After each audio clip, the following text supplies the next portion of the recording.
Police are reporting that restaurants that have been operating under the recently announced relaxed measures by the government are not living up to the COVID-19 guidelines. Superintendent Cromwell Henry disclosed this during the NEOC weekly briefing on Wednesday. To see the scene in the Frigate Bay on the weekend of June 20th, especially on the Strip, it was one of blatant disregard for the safety protocols listed in the emergency regulations.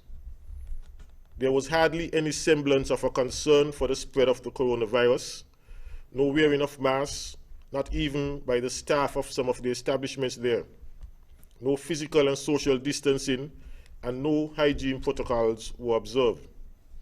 At 11 p.m. when the police stopped the activities, there was even some resistance from the establishment owners. We remind all that the curfew begins at 12 midnight nightly.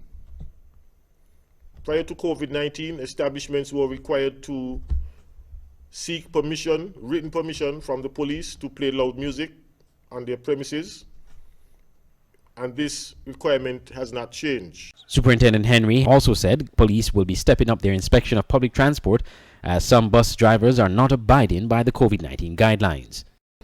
Some concerns that we have about the operations of the passenger bus service and their disregard for the provisions of the regulations.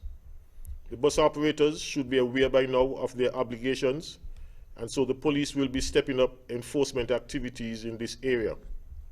We appeal to the traveling public to have regard for your own health and avoid overcrowded buses and the risks they pose when the protocols are not observed. The government announced recently new state of emergency measures relaxation of some of the restrictions, including lessening curfew hours from 12 midnight to 5 a.m. and for the allowance for dining at restaurants.